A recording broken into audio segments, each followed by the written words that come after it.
Estáis esperando que diga lo de martes y 13, ¿verdad? Pues sí, lo digo. Ni te cases ni te embarques, dice el refrán. No tenía yo pensado embarcarme hoy, no me pillaba bien. Y lo de casarme, pues ya llegó su momento, así que hay cosas que ya quedan atrás. Por cierto, ¿qué momento es el de los universitarios? Los estudiantes, pero especialmente los universitarios, que están ahora en este mes de enero acabando el primer cuatrimestre y están ahí estudiando 24/7, han aprovechado todas las navidades para no tocar un libro, para no tocar un apunte, para no hacer absolutamente nada.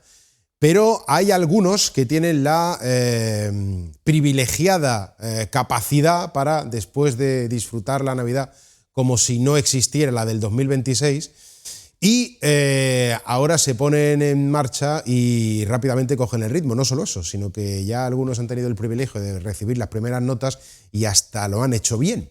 Yo no sé cuál es la receta, yo nunca tuve la capacidad ni fui capaz de encontrar esa pócima, como los galos, pero bueno, el que la tenga, que la disfrute, y el que no, pues que hinque codos más que los demás, porque no hay otra solución. Por cierto, que para eso el Ayuntamiento de Almería creo que anunció ayer o hoy, no sé si ha sido ayer o hoy, en esta semana, que la Biblioteca Central del Ayuntamiento, José María Artero, va a estar abierta 24/7. O sea, si no tenéis ningún plan a las 3 de la mañana, tenéis insomnio a las 4 o madrugáis muy pronto a las 5, pues no encontréis nada abierto, la Biblioteca José María Artero va a estar a vuestra disposición.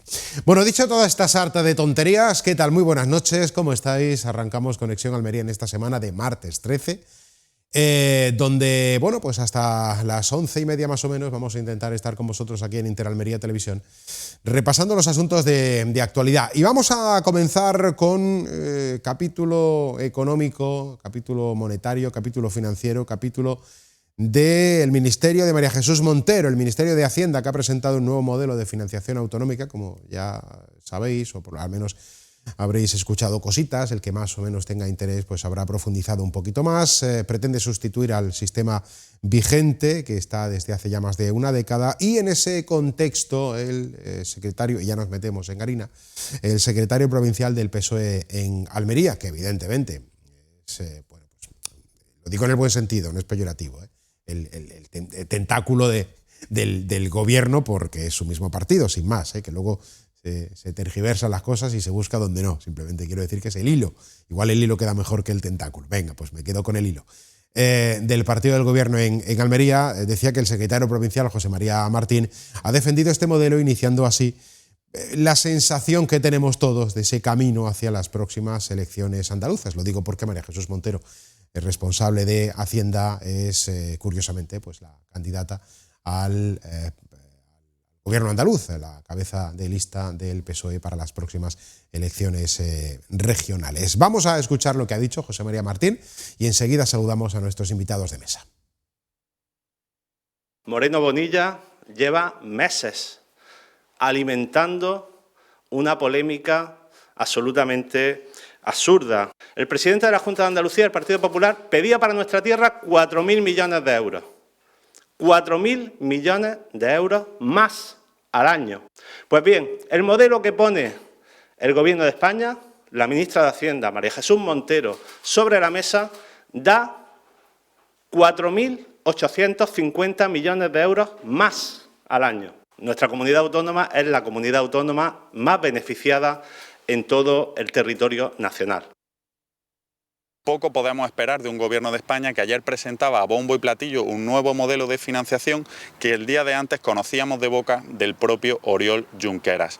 Vaya papelón el de la señora Montero, vaya papelón intentando maquillar un modelo que viene a instaurar la injusticia entre españoles, la desigualdad entre los españoles. Es un auténtico insulto para Andalucía, puesto que si el acuerdo de financiación es para todos los españoles, lo razonable es que se hubiera negociado entre todos y no solo con aquellos que quieren romper España. Ahora pretenden que comprendamos ese nuevo concepto de la ordinalidad, que no viene a significar otra cosa que la desigualdad, porque nadie entiende que el modelo sea bueno si la tarta es la misma, pero los de siempre acaban llevándose el mejor trozo, condenando al resto a quedarse con las sobras. Confiemos en que el Gobierno de España dé marcha atrás, abra una línea de diálogo sincero y constructivo con todos los territorios de España y alcancemos un modelo de financiación que instaure la igualdad y no la desigualdad, como pretende el señor Junqueras, la señora Montero y el señor Sánchez.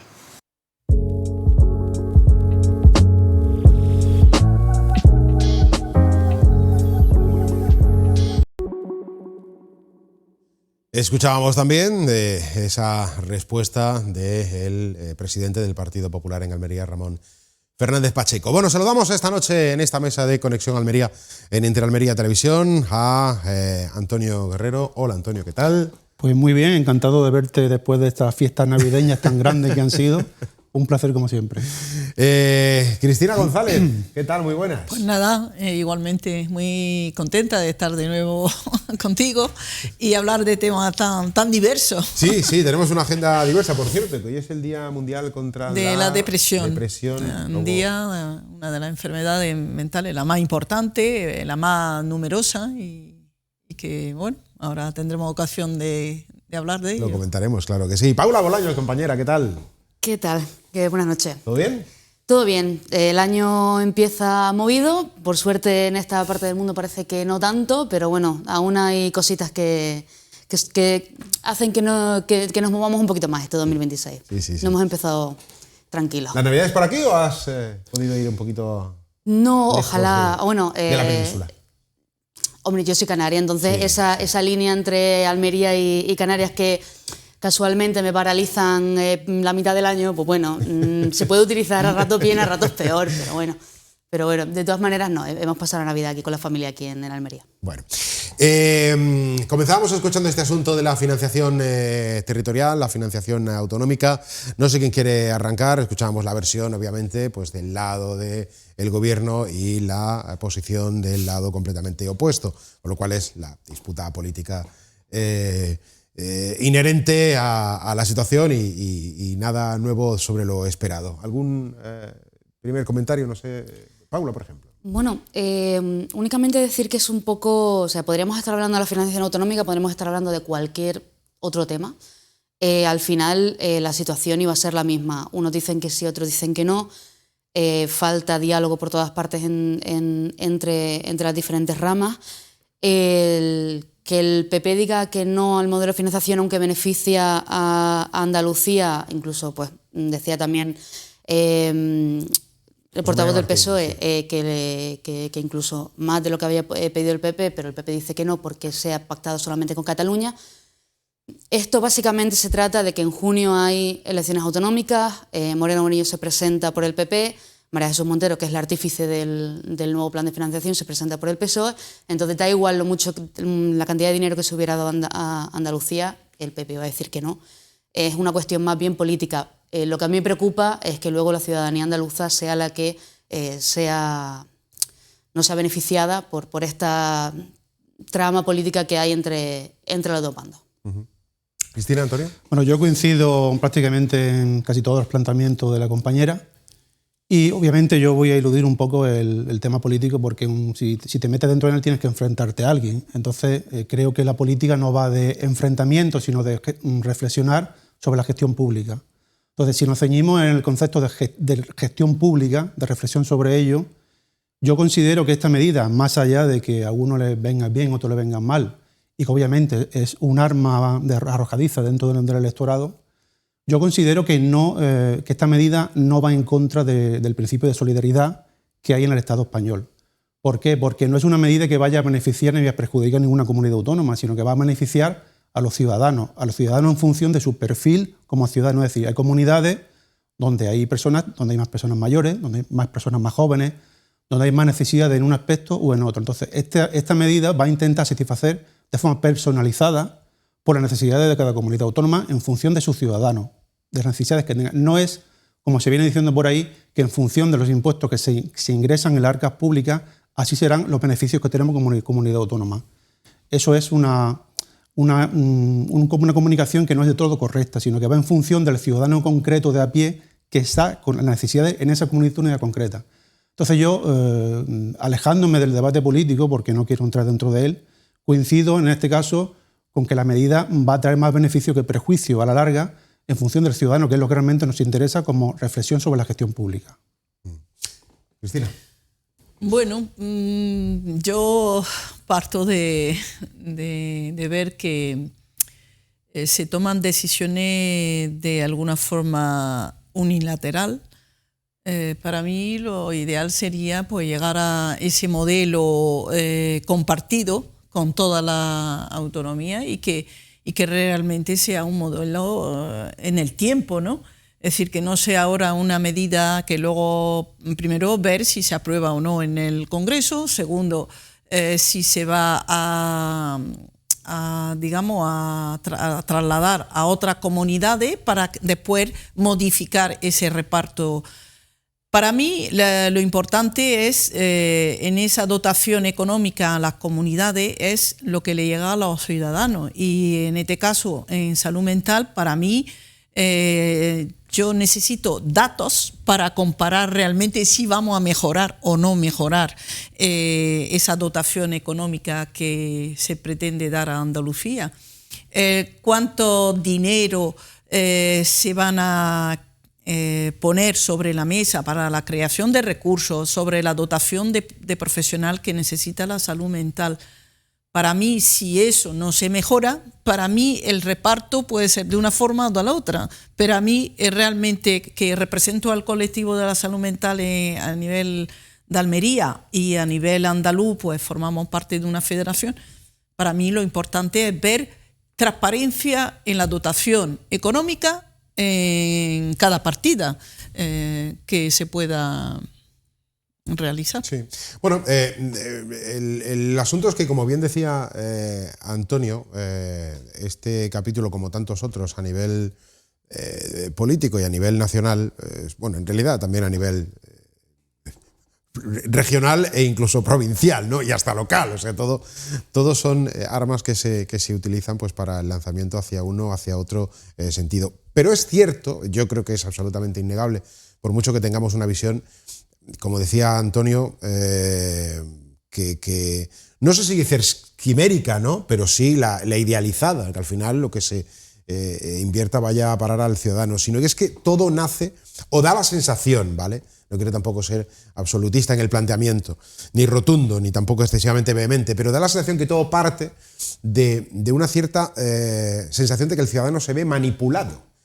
Manipulado porque le llega la información muy sesgada, le llega la información muy condicionada y le llega la información que termina convirtiendo la opinión, creo que mayoritaria, y no digo que sin razón, porque yo, al menos bajo mi punto de vista, que no tiene por qué ser el mismo que el vuestro, sí bastante próximo a, lo digo por razones evidentes, ¿no? de la propia configuración del Parlamento español. O sea, un Parlamento donde no hay una capacidad realmente de gestión y de aplicación de las normas, de decisión y de una gestión clara y rotunda, pues hace pensar que todas esas variables que haya que buscar para encontrar apoyos, pues sean los que terminen condicionando y una unidad de persona de representación al final percibimos que es el que decide por encima de otros millones de personas que han podido votar hacia un lado o hacia otro. Es decir, toda esta retórica inicial tiene que ver con que la sensación que nos llega de esta iniciativa, que luego tiene que ser aprobada, es que veremos si es aprobada y no solo es ruido. O sea, todo esto al final termina en veremos si todo esto no llega a ser o termina siendo ruido, porque decía José María Martín, claro, 4.800 son más que 4.000, eso, y 6.000 más que 2. Pero habrá que aprobarlo, y si te apoya quien está siendo tendencioso un poco en los planteamientos históricos de estos últimos 2, 3, 4, 5, 6, 7 años, pues ¿por qué no vas a tener la tentación de pensar que sigue siendo igual? No sé. Bueno, yo coincido contigo que igual que haciendo el símil universitario que decía antes, ¿no? Que la educación es lo que queda después de que hayan pasado 3 años de acabar la carrera. Lo que tienes en tu retina, lo que te queda todavía presente, es realmente la educación. Lo demás se va y se despide, ¿no?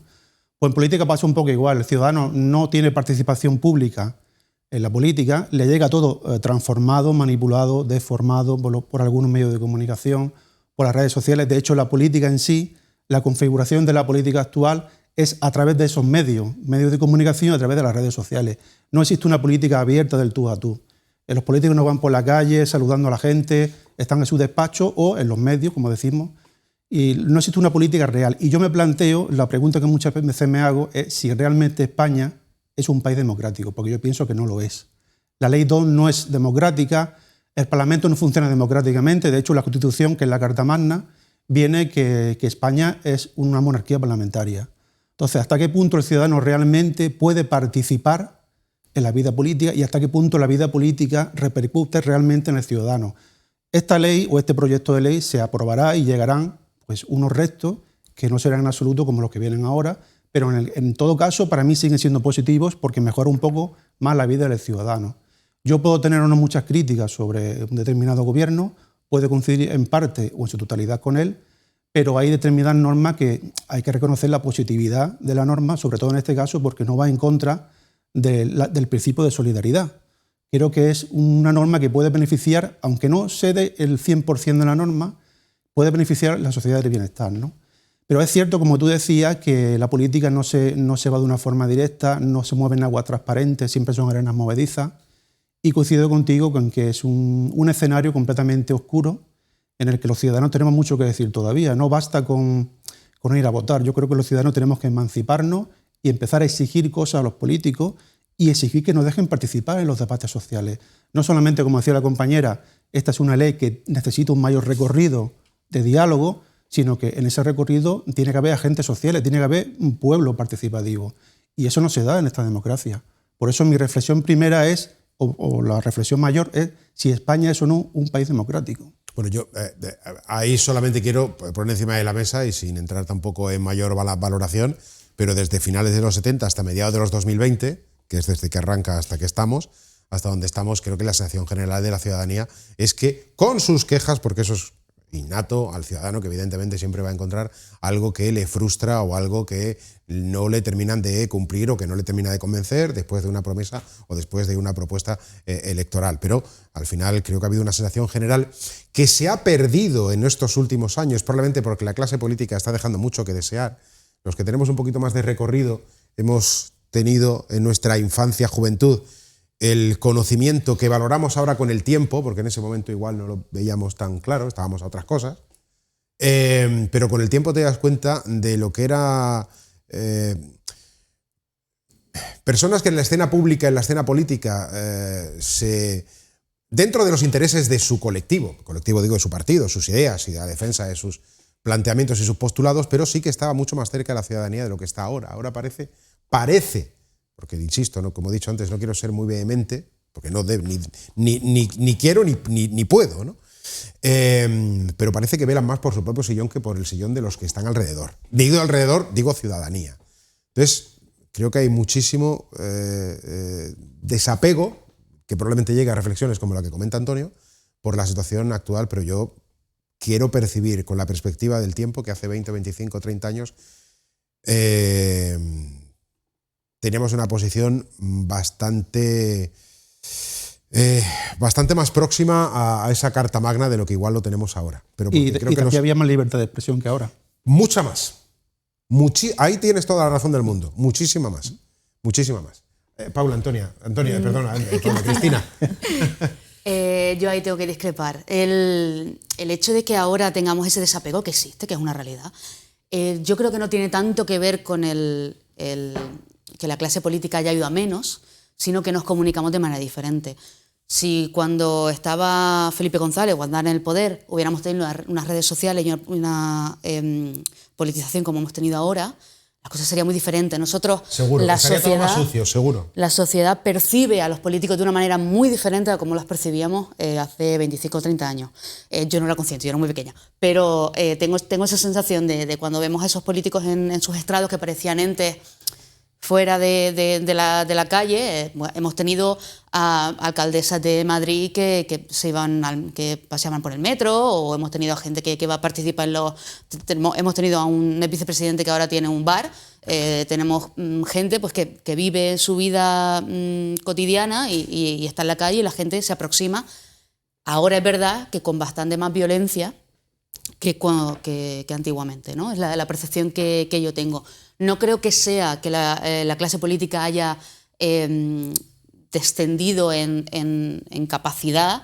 Las personas, muchas de las que estaban hace 25 o 30 años, siguen estando o han formado a gente que está ahora, pero sino creo que es como la sociedad ha avanzado de una manera que la clase política no ha avanzado, de la misma manera que ha avanzado la sociedad. Y en ese desajuste es donde aparece el desapego y esa sensación de que los políticos no nos escuchan, porque parece como que estamos en estratos diferentes. O sea, no es que sean menos capaces, es que los percibimos de una manera mucho más humana, mucho más terrena y mucho más de...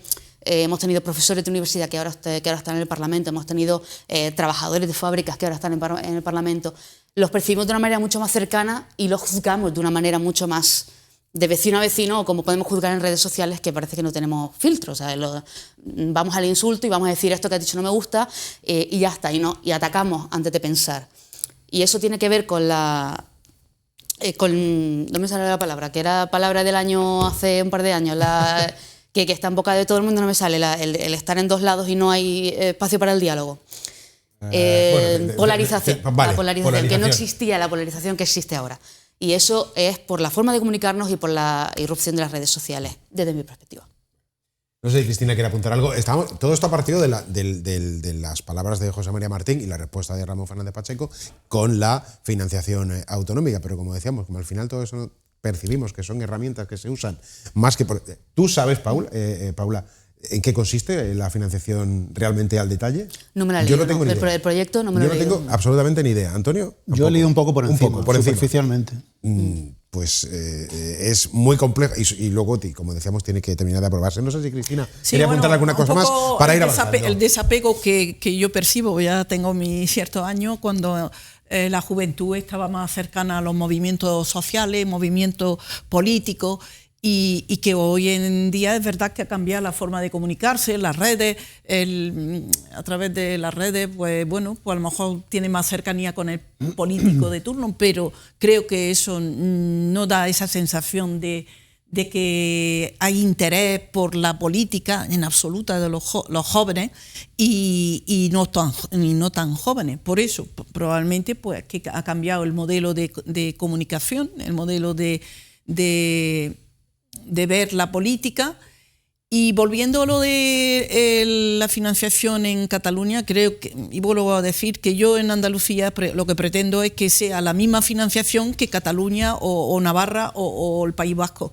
Es decir, yo defiendo de que Andalucía no pierda un solo euro que les corresponda, ya sea el modelo que se tenga que establecer. Entiendo que ese inicio de acuerdo con Cataluña no ha sido tampoco con el gobierno catalán, ha sido con Esquerra Republicana. Con Esquerra, pero una parte importante, pero una sola parte. Entonces entiendo yo de que parece que se lanza una idea, no sabemos en qué se han basado a la hora de...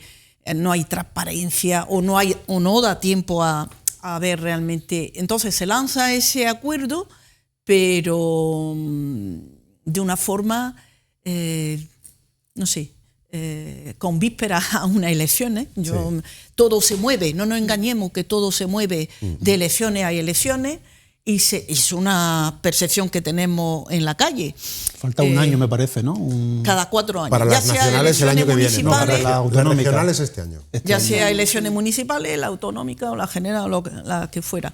Nos movemos, parece que esas decisiones pues, se toman de una forma precipitada, entiendo, porque lo ideal es, vuelvo a decir, un consenso entre las diferentes autonomías, un reparto que se mantenga en el tiempo y que se apruebe en el Congreso. En fin, yo no entiendo mucho de cómo hay que repartirlo, pero para eso están los expertos. No sé si Paula quería apuntar algo más. Únicamente es que no es casualidad que el proyecto se presente en año electoral y como no es casualidad o sea, yo creo que el gobierno sabía muy bien, especialmente María Jesús Montero, con su intención de presentarse como contrincante de Moreno Bonilla, a las elecciones autonómicas. Entonces, no es casualidad que se presente este proyecto este año.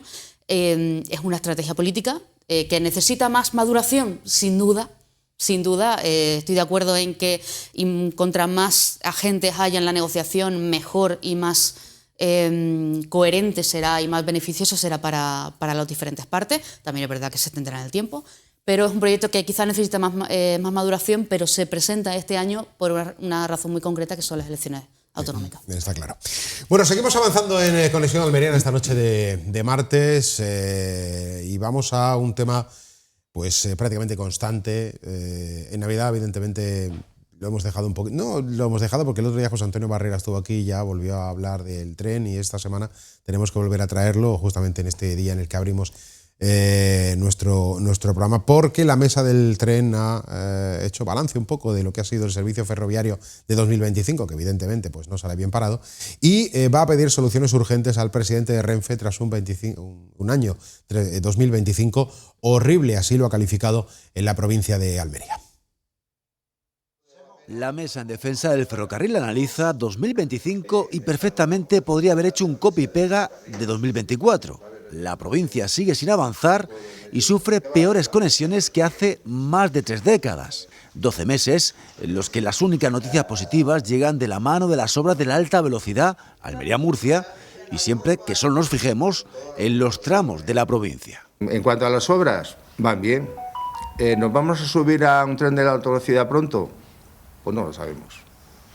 La verdad, el ministro sigue con su mensaje de que 2026, 2027, los almerienses nos subiremos a un tren de alta velocidad, pero la verdad que de la mesa tenemos o necesitamos certezas. Eso es la parte buena del balance. La mala, retrasos y averías de las pocas conexiones ferroviarias de las que sufrimos, o ningún avance en el cercanía del Bajo Andarax y un no rotundo del Gobierno central al corredor del Poniente. La verdad es que a nosotros no nos desanima que hace 3 meses o 2 meses el secretario de Estado dijera que no era necesario ese corredor con la comarca. Nosotros nos preguntamos si este señor o qué asesores han asesorado a este señor para que suelte esa soberana estupidez. Porque, hombre, una comarca donde viven 300.000 personas y trabajan, donde hay un transbordo de ciudadanos importantísimo todos los días desde Almería al Poniente. Desde la mesa piden a los dirigentes políticos que sean ambiciosos y que la llegada de la alta velocidad esté acompañada de otras mejoras. Pero la alta velocidad tiene que venir acompañada de actuaciones complementarias, ferroviarias, como por ejemplo son las construcciones de andenes, si estamos pensando en un futuro en esos trenes de cercanía, tanto con el Bajo Andarax como el Poniente, con la conexión ferroviaria con el puerto, fundamental. A pesar del panorama, la mesa del ferrocarril va a seguir con sus reivindicaciones. El próximo 21 de enero encuentro con el presidente de Renfe para seguir exigiendo ser una provincia de primera en conexiones y servicios ferroviarios.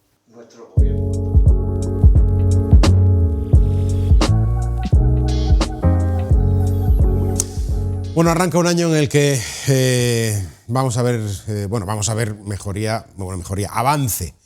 avance en las obras del tren de alta velocidad, pero por una cuestión de tiempo. Evidentemente, mes que pase, pues mes que algo se hará, alguna traviesa más se pondrá y algún tramo se irá llegando acercándose a su construcción. Pero yo no sé si percibís que este año 2026, como decía nuestro compañero Michel en el vídeo, si el balance del 25 puede ser un copia y pega del 24, igual el 26, si estamos a día 13 que acabamos de llegar, no sé yo si va a diferir demasiado. Ojalá que sí, no quiero ser agorero, pero hombre, en un año no va a estar el AVE terminado y no sé si la conexión con Madrid va a durar 5 minutos menos, por lo menos, no sé. Bueno, yo pienso que todo esto de este retraso que llevamos es histórico. Yo alguna otra vez te he comentado que me parece cada vez más parecido a la Sagrada Familia, no solamente por el tren, sino la obra que hay en el centro. Almería cada vez se parece más a la Sagrada Familia. Yo creo que dentro de poco van a poner en la entrada de Almería un kiosco para vender entradas y van a decir indicaciones a la derecha la obra del centro, a la izquierda no sé qué. Mi balance es muy positivo porque todo lo que se haga en el beneficio de Almería, el día de mañana vamos a hacer una lectura muy positiva, y en el caso del tren, en cuanto a comunicaciones, nos va a abrir una puerta que lleva décadas cerrada, ¿no? Pero la lentitud yo creo que es el debate en sí. ¿Por qué hay tanta lentitud? Son cuestiones protocolarias, cuestiones de financiación, cuestiones de licitación. Yo creo que ese es realmente el debate, no el hecho en sí. El hecho en sí, por supuesto, que es positivo. Bueno, pues yo a Almería nunca le he conocido con unos medios de comunicación importantes ni fáciles de tal. Yo, por ejemplo, que vivo en Berja y cuando tengo que irme a Madrid me lo pienso a ver qué hago. Voy, cojo el avión y al final me voy a Málaga a coger el AVE. O estando en Berja, coges un poquito bajas, y ya, sí. Bueno, dicho esto, En realidad, Almería siempre ha sido maltratada a nivel de comunicación, y ya sea vía marítima, ferroviaria o avión o fin, lo que sea. Pero yo creo que esto, pues, toda mejora, bienvenida sea. Ahora, no lo mismo dentro de 10 que dentro de 50. Nosotros, primero, la voluntad política para mejorar la comunicación, la licitación. Es decir, eso se tarda años. Luego la licitación, otro año. Es decir, los presupuestos, como siempre decimos, en obras públicas, pues cambian, se incrementan, hay que modificarlas, y luego con unos resultados realmente imprevistos. Hasta que veamos esos resultados, pues no sabemos qué resultados. Me imagino que mejorarán, lógicamente, pero llevamos ya mucho tiempo con estos temas de comunicación. Pues bueno, coincido con los compañeros, cualquier mejora bienvenida sea, que veremos mejora este año. Ojalá, diciendo esto martes y 13, a lo mejor lo estamos ya fastidiando desde el principio, pero bueno, esperemos que se avance. A mí me da un poco de miedo el AVE, en el sentido de que está muy bien que exista la alta velocidad, pero no todo el mundo puede costearse un billete en alta velocidad. Yo necesito que me cuenten si esa alta velocidad va a significar que haya menos líneas que salgan de Almería también, o si esa alta velocidad va a impedir que se siga potenciando el tren convencional para salir de Almería, porque un billete de 70-80 euros cuando están en oferta, pues tampoco es asequible. Entonces necesito, o sea, el hecho de que estemos esperando al AVE no exime que se tenga que seguir financiando medios para conectar a Almería con el resto de España, porque es verdad que estamos en una esquina, es verdad que nuestra orografía no facilita el trabajo, pero vivimos en un mundo hiperconectado y tenemos que estar los gobiernos locales tienen que estar a la altura y hacer que Almería se conecte con el resto del mundo. Está muy bien tener un aeropuerto, está muy bien tener estaciones, pero si no hay líneas y no hay, bueno, el aeropuerto menos, por tema de ecología vamos a dar contra menos líneas de aeropuerto, aunque sean necesarias, pero contra menos líneas tengamos, sobre todo en viaje nacional, mejor, pero qué mejor que el tren o que otras vías de transporte para poder conectarnos con el resto de España. Bueno, aquí las plataformas que reivindican y defienden una mejor conexión ferroviaria ya se encargan de forma permanente de no poner el foco exclusivamente en la alta velocidad, en el AVE y en estos dispositivos que recortarán en algunos minutos, esperemos que sean esos minutos, se conviertan en algunas horas, los desplazamientos fuera más allá de la propia conectividad en sí, de poder tener acceso y no tener que hacer conexiones realmente anacrónicas con autobuses que...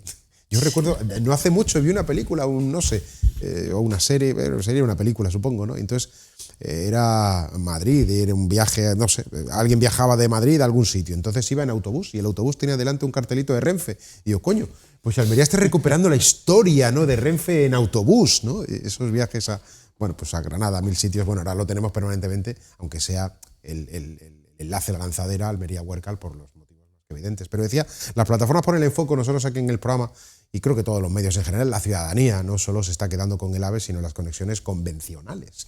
Y el otro día José Antonio Barrera me dejó, ahí sí es verdad que hemos pecado de la luz de la alta velocidad, pero no nos explicaba que cuando la alta velocidad ya esté en funcionamiento, Renfe va a cometer obras, Adif va a cometer obras en la conexión entre Almería y Granada, Guadix, etcétera, etcétera. Supongo que para mejorarlo, entiendo, vamos a suponer que sí. Lo cual nos va a cercenar por completo el acceso a Madrid vía Granada. O sea, vamos a quedar completamente en el enlace de la alta velocidad, pues con Alicante, etcétera, etcétera. Y entonces explicaba algo que igual se nos ha pasado, lo asumimos sin mayor análisis, que para llegar a Madrid habrá que llegar ya no a Murcia, porque el enlace no va a estar por Murcia, sino que es a Alicante, que tampoco es que haya mucha diferencia, pero hay que terminar de completar ese trayecto. Y luego ya sí, Alicante hacia la meseta y hacia adentro, ¿no? Y entonces nos explicaba que hay una línea, Cartagena, Lorca, que quieren y hay una plataforma en Murcia que está trabajando en ello, que quieren recuperarla, que vuelva a estar activa y que eso recortaría también, ya no habría que llegar a Alicante, sino vía Murcia podrías entrar por Albacete y ya pues sería un poquito más corto, ¿no? Quiero decir, como decía Paula, no solo la alta velocidad, sino el tren convencional, que también sigue haciendo su función, ¿no? ¿Cristina, Antonio?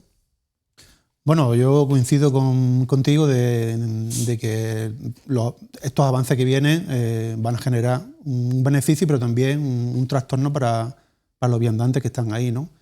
Yo muchas veces, ocasiones, cuando pienso en estas obras del AVE, recuerdo un poco la vía marítima, y saliendo un poco del contexto, porque hay otras ciudades donde solucionan este problema con miniferries, pequeños ferries que van de una ciudad a otra por un precio muy asequible.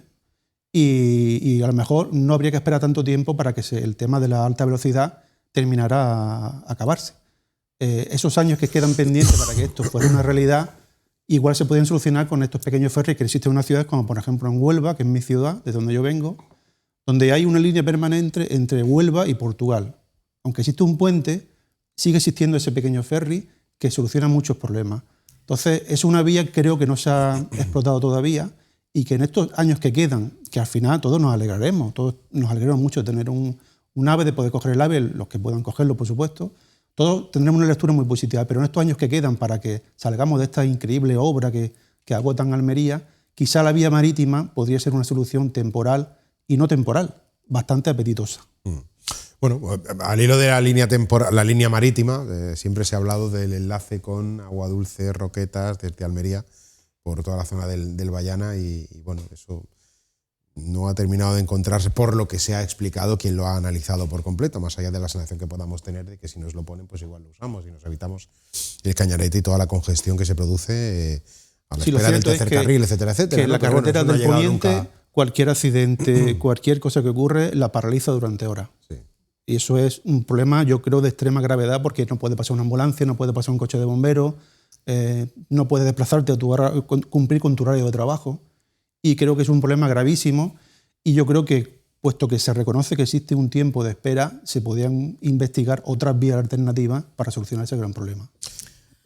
Yo creo que la vía marítima la veo más como una parada turística, pero en tema de transporte no lo veo, Antonio, no lo veo como solución a comunicarse de un sitio para otro. Yo lo veo más, sí, yo creo que puede ser importante a nivel turístico de establecer una serie de ferries que comunique una ciudad con la otra, pero para un transporte diario y no lo veo, no, en realidad no. Yo creo que porque tampoco estamos acostumbrados. A mí no me vas a subir un barco, eso seguro. Lo que es personalmente, la línea marítima, si alguna vez existe, para mí no va a existir, pero lo exploraría, porque al final no deja de ser una forma... Almería no deja de tener problemas de conexión. Cualquier vía que facilite la conexión con otras zonas, ya sea dentro de la propia provincia como no, con provincias aledañas, bienvenida sea. Se puede explorar, conectar por vía marítima con Islas Baleares, se puede con Canarias, ¿no? Porque es un día y medio, que recuerdo la mudanza como desde Gran Canaria a Huelva, estupendo el viaje, jamás, nunca, de verdad, no me subáis a un barco. Terrible la experiencia, pero sí se podría explorar con el archipiélago balear, con otras provincias de la costa. No sé si en la conexión con el Levante estarían muy contentos, porque ahí sí que hay una vía turística importante por la zona de Cabo de Gata y perderían un poco esa... Si va un barco todos los días porque tienen que ir yo creo que hay zonas que hay que proteger y esa parte del Levante ahí creo que sí se tendría que evaluar. Pero con la zona del Poniente, como comentaba, que igual que comentaban desde la mesa del tren, el hecho de que el corredor del Poniente es una necesidad, y es verdad que con el Poniente hace falta una conexión más viable, más fuerte, más férrea, y si no se puede hacer por el corredor, por las razones que sean, pues una vía marítima podría ser una posibilidad. Bueno, pues para este año 2026 la Mesa del Ferrocarril pretende, son las prioridades y objetivos, ¿no?, que se ha planteado para trasladar una reunión que tendrá a final de este mes en Madrid. La mejora del servicio ferroviario de Renfe, la implantación del tren de cercanías del Bajo Andarás, cuya infraestructura está, hay que darle lavadito de cara, pero vamos, que las traviesas están puestas y la red está. El impulso de la conexión ferroviaria del Poniente, que las palabras desde Madrid nos dejaron realmente atónitos cuando dijeron que no era necesario. Y bueno, actuaciones complementarias para terminar de tener un servicio del ferrocarril que sea competitivo, porque ahora en realidad no es competitivo a pesar de que se usa, pero por eliminación, sin más. O gente que tenga... Paula no quiere coger un barco, habrá gente que no quiere coger un avión, con lo cual solo le queda el coche, el autobús o el tren, así que al final, insisto, por eliminación y por descarte. Bueno, tenemos que hacer una pausa, estamos en el Ecuador, bueno, hemos superado el Ecuador de nuestro programa, seguimos en Conexión Almería. A la vuelta tratamos otros asuntos también de este martes.